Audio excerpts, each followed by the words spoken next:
Infectious agent. Student, infectious agents क्या हैं? Infectious agent वो ऑर्गेनिज्म हैं, ये एक टाइप के ऑर्गेनिज्म होते हैं। और जैसे यहाँ पे वर्ड आ रहा है इन्फेक्शियस, यानी कि जो इन्फेक्शियस डिजीज़ होती है, इन्फेक्शियस डिजीज़ को एक इन्फेक्शियस पर्सन से, जिसको इन्फेक्शन हो चुका है, उससे किसी हेल्दी पर्सन तक पहुंचाने का काम जो कर रहा है जो ऑर्गेनिज्म, उस ऑर्गेनिज्म को ही हम क्या कहेंगे? इन्फेक्शियस एजेंट बोलेंगे। इन्फेक्शियस एजेंट क्या है? ऐसे ऑर्गेनिज्म जो इन्फेक्शियस डिजीज़ को कंटामिनेटेड पर्सन से, मतलब जिसको वो डिजीज़ है, इन्फेक्शियस डिजीज़ है, तो उस पर्सन से किसी हेल्दी पर्सन तक ट्रांसफ़र करने का काम जो करते हैं, उसको हम बोलेंगे इन्फेक्शियस एजेंट। या फिर कह सकते हैं कि ये ऑर्गेनिज्म ही है जो किसी पर्सन में उस डिज़ीज़ को फैलाने का काम करते हैं। मतलब इसको अगर हम डिफ़ाइन करें तो कह सकते हैं कि the organisms which is responsible for infectious disease, जो infectious disease के लिए responsible होते हैं, infectious disease को फैलाने का जो काम करते हैं, उन organism को ही हम क्या बोलते हैं? उनको हम infectious agent बोलते हैं। जैसे कि और इन organism को हम वन वर्ड में कह सकते हैं पैथोजन, और इसमें आते हैं जैसे कि कुछ बैक्टीरिया या फिर कुछ वायरस, कुछ फंगी और कुछ प्रोटोजोआ भी हो सकते हैं।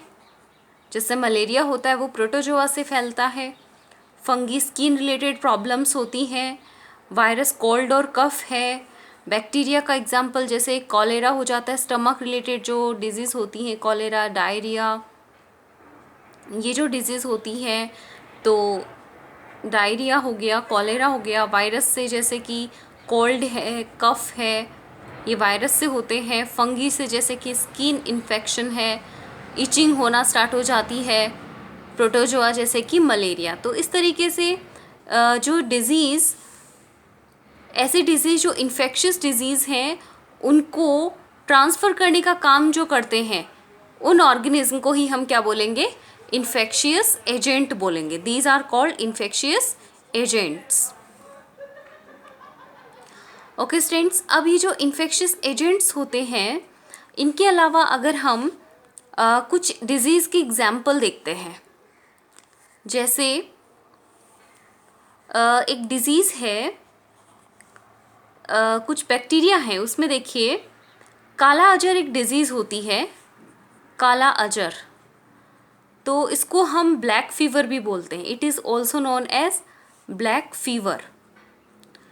तो जो ब्लैक फीवर डिजीज़ होती है, इसके अंदर सिम्टम क्या होता है?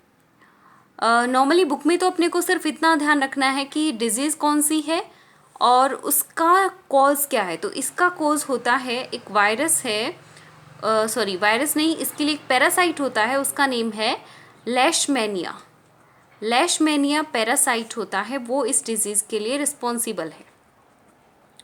अब ये क्वेश्चन उठता है कि काला अजर डिजीज़ में होता क्या है?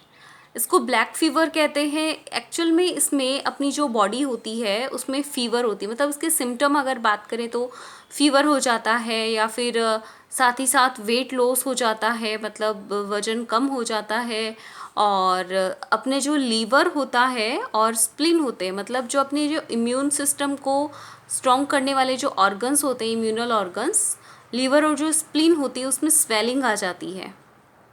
तो ऐसी कंडीशन को हम बोलते हैं ब्लैक फीवर या फिर काला अजर। और फिर ऐसे डिज़ीज़ के ये सिम्टम्स होते हैं, और इसके रिलीफ के लिए फिर एंटी पैरासाइटिक मेडिसिन्स दी जाती हैं। तो पैरासाइट के अगेंस्ट जो काम करे ऐसी मेडिसिन्स दी जाती हैं, और इसका ट्रीटमेंट होता है। दूसरा अगर हम एग्जाम्पल देखें तो इन्फेक्शियस डिजीज़ होती है, एक होता है सारस। SARS, ये एक वायरस होता है और इसका जो सारस होता है, इसका फुल फॉर्म अगर हम देखें तो इसका मीन्स है सीवर एक्यूट रेस्पिरेटरी सिंड्रोम। तो ये जो सारस होता है, ये आजकल हम सुन रहे हैं कोरोना वायरस, तो ये उसी कैटेगरी में आता है। ये जो वायरस है, ये कोल्ड, कफिंग, फीवर, ये सब इसके सिम्टम्स होते हैं। ये ज़्यादातर मतलब कंटामिनेशन से, मतलब स्किन टू स्किन स्प्रेड हो जाता है और मतलब स्नीजिंग से, इन सब से स्प्रेड होता है। तो ये सब जो चीज़ें होती हैं। और अगर हम इसकी बात करें कि ये जो इससे पहले हमने पढ़ा काला अजहर, ये किस वजह से होता है? ये एक फ्लाई होती है, उसके बाइट करने की वजह से होती है, फ्लाई बाइट की वजह से। ये तो इसका वेक्टर है, वेक्टर भी हम पढ़ेंगे। वेक्टर क्या होते हैं? जो इन पैथोजन को एक जगह से दूसरी जगह ट्रांसफ़र करते हैं। और ये जो पैथोजन है इसका वो कौन है? लेशमेनिया पैरासाइट। इसका इन्फेक्शियस एजेंट कौन है? लेशमेनिया पैरासाइट। और इसका रीज़न है ये जो फ्लाई होती है उसके बाइट करने से होता है। और इसके ये कुछ सिम्टम्स है, फीवर है, वेट लॉस है, लिवर और जो अपना स्प्लीन होता है उसमें स्वेलिंग आ जाती है, और इस डिजीज़ को हम बोलते हैं ब्लैक फीवर। ट्रीटमेंट के लिए इसके लिए डॉक्टर अपने को मेडिसिन प्रिस्क्राइब करते हैं, एंटी पैरासाइटिक होती हैं, तो उसके यूज़ करने से फिर वो ट्रीटमेंट चलता है। दूसरा हम बात करें सारस, ये इन्फेक्शियस डिजीज़ का कोज होता है। इन्फेक्शियस डिजीज़ होती हैं और इन्फेक्शियस डिजीज़ में जैसे कि हेडेक होता है, फीवर होता है, और इसके अंदर ब्रीथिंग प्रॉब्लम होती है, सांस लेने में प्रॉब्लम होती है, ब्रीथिंग प्रॉब्लम होती है, और लंग्स इन्फेक्शन होता है। तो ये सब इसके सिम्टम्स होते हैं। और ये स्टार्टिंग जो थी इसकी, इस डिज़ीज़ की, वो चाइना से ही मानी गई है। और इस डिज़ीज़ के अंदर क्या होता है वो आपने समझ ही लिया होगा कि स्नीजिंग से हो रही है, ब्रीथिंग रिलेटेड प्रॉब्लम है, लंग्स इन्फेक्शन होते हैं। तो ये डिज़ीज़ है सारस, मतलब इन्फेक्शियस डिज़ीज़ है, ब्रीथिंग रिलेटेड प्रॉब्लम होती है इसमें, और ये वायरस है इसका, सारस वायरस, कोरोना वायरस। नेक्स्ट अगर हम देखें, एक डिज़ीज़ होती है स्लीपिंग सिकनेस। तो जो स्लीपिंग सिकनेस होती है, ये डिज़ीज़ जैसा नेम से शो हो रहा है, स्लीपिंग सिकनेस क्या है? इस डिज़ीज़ के सिम्टम होते हैं जैसे कि जॉइंट में पेन होता है, जॉइंट पेन स्टार्ट हो जाता है, और फीवर होता है, और जैसे उस पर्सन को कन्फ्यूज़न स्टार्ट होता है, कोऑर्डिनेशन ठीक से नहीं होता, ज़्यादा स्ट्रेस वाली कंडीशन कह सकते हैं, उसका बिहेवियर चेंज हो जाता है। तो ये सब जो कंडीशन होती हैं वो शो करती हैं स्लीपिंग सिकनेस। एक तरह से नींद ना आने की बीमारी भी कह सकते हैं हम इसको, तो बिहेवियर चेंज हो जाना। तो ये सब जो कंडीशन है वो शो कर रही है स्लीपिंग सिकनेस को। और इसका जो कॉज है, इसका जो पैथोजन है, इन्फेक्शियस एजेंट की अगर हम बात करें तो वो होता है ट्राइपेनोसोमा। ट्राइपेनोसोमा ये क्या है? ये एक पैरासाइट होता है। ट्राइपेनोसोमा पैरासाइट की वजह से ये डिजीज़ होती है। और फिर अगर इसका ट्रीटमेंट करना है तो ट्रीटमेंट के लिए एंटी पैरासाइटिक दिए जाएंगे, डॉक्टर्स उसको उस पेशेंट को ट्रीट करते हैं।